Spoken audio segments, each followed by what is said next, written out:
स्वामी समर्थ. जय जय स्वामी समर्थ. आजचा दिवस सर्वांचा सुखाचा आणि समृद्धीचा जावो हीच स्वामीचरणी प्रार्थना करून आजच्या या नवीन व्हिडिओला सुरुवात करते.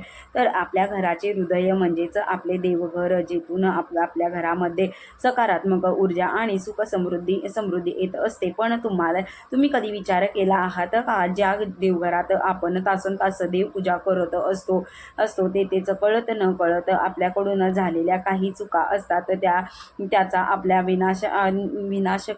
विनाशाचे कारण बनू शकतात. तर अनेक घरामध्ये स्त्रिया पुरुष पूजेला बसतात. अशा वेळी काही चुका करत असतात, ज्यांना घरात दारिद्र्य येऊ शकते. आपण आजच्या व्हिडिओमध्ये आपण पाहणार आहोत की देवाचे असे काही देवपूजेचे असे काही नियम, देवघराचे नियम आपले जीवन बदलून नशीबच बदलू शकतात. आणि व्हिडिओच्या शेवटी तुम्हाला मी सांगणार आहे की देवघरात देवाखाली किंवा स्वतः बसताना आपण बसण्यासाठी विशिष्ट रंगाचे आसन एक अत्यंत धक्कादायक सत्य सांगणार आहे, जे तुम्ही ऐकून तुमचे डोळे उघडतील.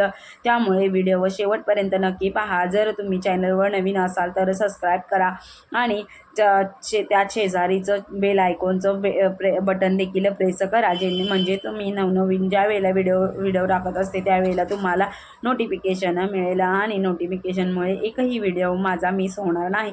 त्याचबरोबर कमेंटमध्ये श्री स्वामी समर्थ असं लिहा, त्यामुळे तुमच्या घरावर स्वामींचा आशीर्वाद भरभरून राहील. तर सर्वात आधी आपण जाणून घेऊयात की शास्त्रानुसार देवघर कसे असावे आणि तेथे नियम काय आहेत. तेथील नियम काय आहेत तर शास्त्रानुसार देवघर नेहमी ईशान्य कोपऱ्यात असावे. या दिशेला देवाचे स्थान मानले जाते. जर तेथे जागा नसेल तर तुम्ही पूर्व किंवा उत्तर दिशा उत्तम मानली जाते. देवाचे तोंड कोणत्या दिशेला पाहिजे? आपण पूजा करताना आपले तोंड पूर्वेकडे किंवा उत्तरेकडे असावे, म्हणजेच देवाकडे देवाची पाठ ही पश्चिमेकडे किंवा दक्षिणेकडे असावी.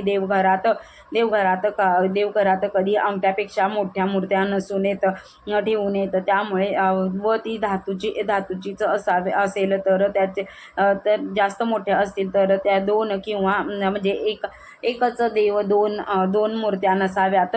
अपवाद बाळकृष्ण चालू शकतो, पण इतर मूर्त्या कोणत्याही डबल नसाव्या व फुटलेल्या नसाव्यात. आणि आपण जे पान वगैरे ठेवतो तर ते पान वगैरे जे असतं, म्हणजे आपण खाऊचे पान आपण कलशाला वगैरे बांधतो, ते सुकलेले नसावे, तर याची काळजी घ्यायची आहे. आणि त्याचबरोबर आपण म्हणजे फाटलेले फोटो वगैरे असतील किंवा भंग झालेले काही फ्रेम वगैरे असेल तर ते तसे आपण देवघरात ठेवू नये, कारण त्यामुळे आपल्याला त्याच्यातून नकारात्मकता ऊर्जा वाढते. आता सर्वात महत्त्वाच्या विषयाकडे आपण वळूयात. तर 90% लोक दुर्लक्ष करतात या गोष्टी, त्या म्हणजे आसन. आपण देवापुढे हात जोडतो, पण आपण पाय देखील जमिनीला टेकवत असतो. शास्त्रात आसनाला पूजेमध्ये इतके महत्त्व आहे, जेव्हा आपण मंत्र जप किंवा पूजा करतो तेव्हा आपल्या शरीरात अनेक आध्यात्मिक ऊर्जा निर्माण होते. जर आपण जर आसन घेतले नाही तर ते जमिनीवर डायरेक्ट थेट आपण जमिनीवर बसतो, तर ती जी काही ऊर्जा प्राप्त होणार असते ती डायरेक्ट जमिनीला प्राप्त होते. म्हणून आपण कधीही जमिनीवर बसू नये.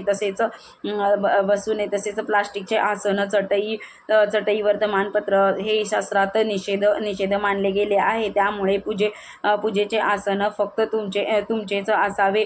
घरातील अनेक आसनावर सर्वांनी बसावे. प्रत्येकाचे आसन वेगळे असले तरी चालेल, किंवा तुम्ही एक आसन जरी वापरलं तरी चालेल. प्रत्येकाने जरी घेतले तरी चालेल.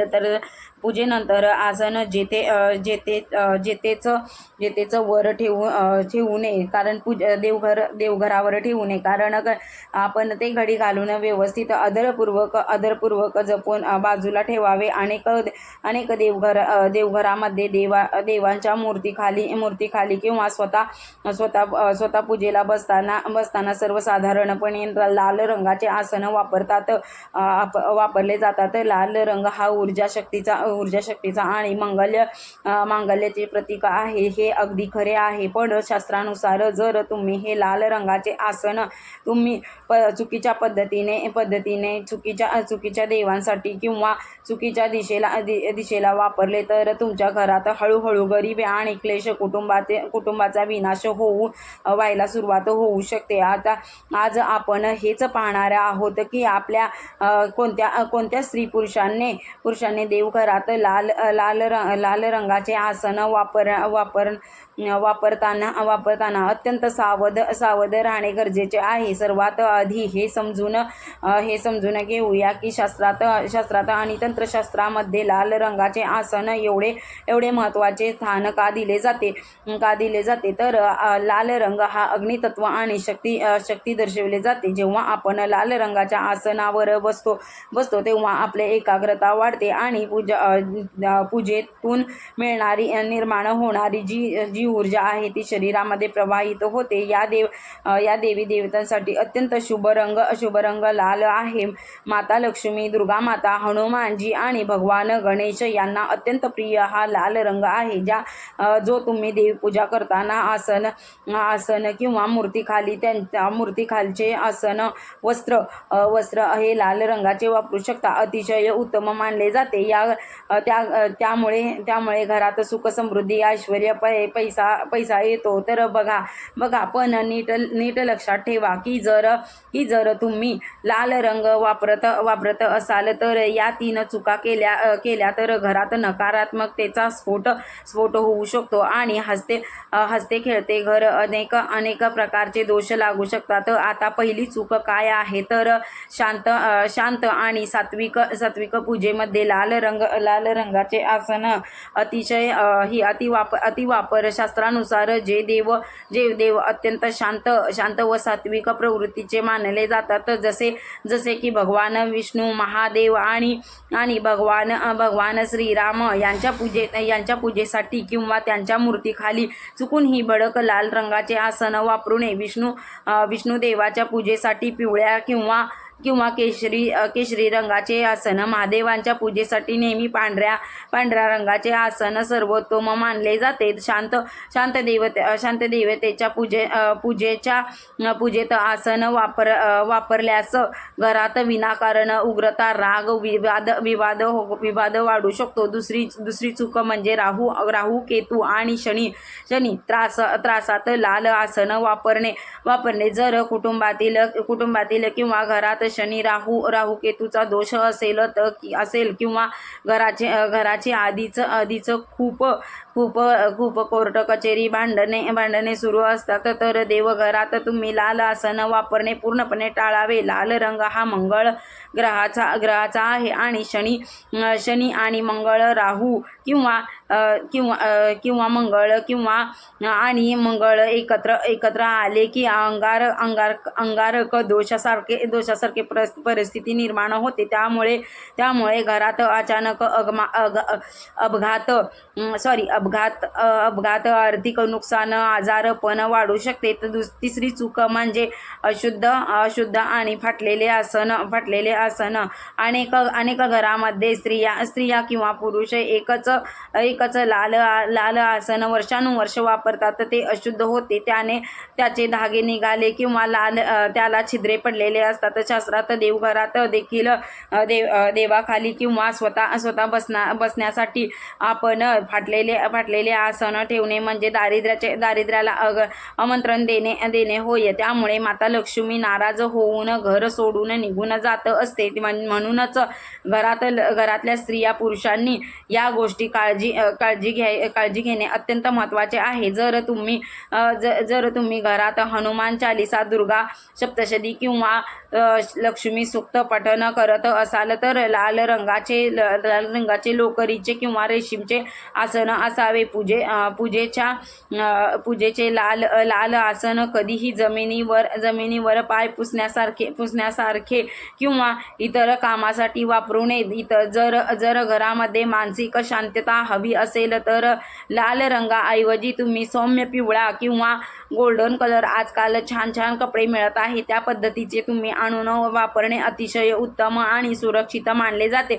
शास्त्रामध्ये असे सांगितले आहे की जेव्हा आपण देवघराच्या मूर्ती किंवा पंचधातूच्या विग्रहांना जल, दूध किंवा पंचामृताने स्नान घालतो तेव्हा मूर्तीमध्ये ऊर्जा अत्यंत जागृत आणि संवेदनक्षम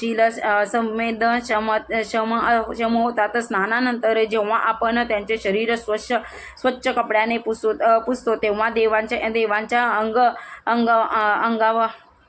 अंगावरचा मऊसूत कपड्याने सुकवावे गरजेचे असते. त्यानंतर त्यांचे पुन्हा देवारास स्थापना करण्यासाठी खाली आसन देणे अनिवार्य आहे.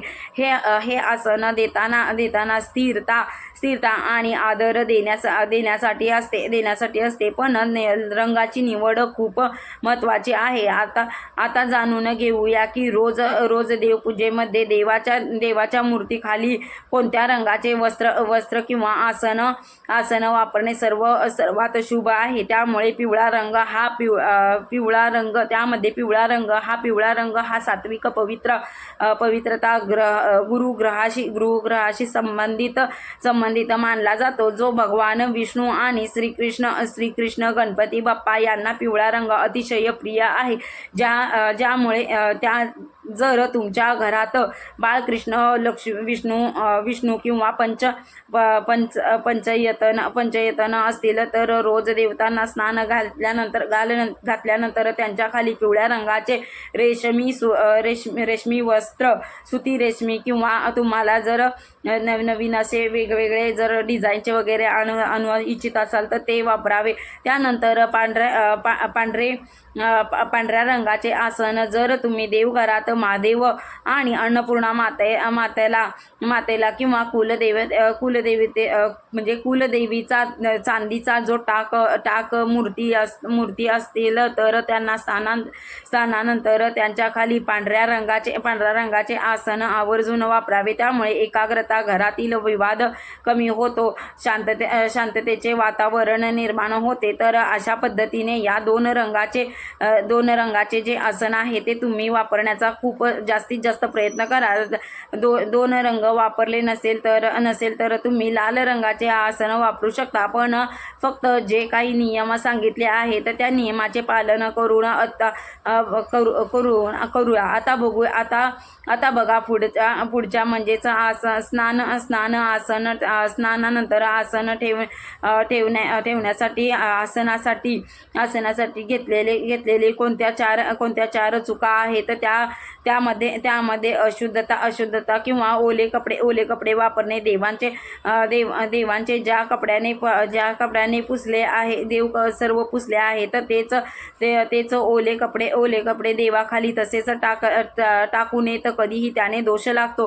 किंवा तुम्ही नेहमी कोरडे कपडे स्वच्छ असावेत. काळा किंवा डार्क निळा रंगाचा देवघरात किंवा देवाच्या मूर्तीखाली तुम्ही चुकून ही कपडे ते वापरू नका. तो रंग टाळणे खूपच महत्त्वाचे आहे. हे रंग पूजेमध्ये नकारात्मकता वाढते. अनेक जण चांदीचे किंवा लाकडाचे सिंहासन थेट मूर्ती बसवतात. तसे न करता सिंहासनावर अगदी लहान छोटे स्वच्छ वस्त्र अंतरावे आणि त्यानंतर मगच देवस्थापना करावी. थोडक्यात सांगायचे झाले तर रोजच्या देवपूजेमध्ये रंगाचा गोंधळ टाळायचा असेल तर पिवळ्या रंगाचे हा सर्वात सुरक्षित व सर्व उत्तम उत्कृष्ट पर्याय आहे. जर तुम्ही रोज देवांना स्नान घातल्यानंतर त्यांच्या खाली पिवळ्या रंगाचे जर वस्त्र आपण जर टाकले शक्य तर शास्त्रशुद्ध आहे. त्यामुळे घरात वास्तुदोष दूर होतो. अशा पद्धतीने आपण संपूर्ण माहिती बघितलेली आहे. जर तुम्हाला हा व्हिडिओ आवडला असेल तर लाईक करा, शेअर करा, सबस्क्राईब करायला विसरू नका. आता आपण भेटूया नेक्स्ट एखाद्या छानशा नवीन विषयावर दिलेली माहिती सोबत तोपर्यंत सर्वांना श्री स्वामी समर्थ. जी काही सेवा झालेली आहे ती स्वामींच्या चरणी अर्पण करून आपण आता भेटूया नेक्स्ट व्हिडिओमध्ये. श्री स्वामी समर्थ. जय जय स्वामी समर्थ.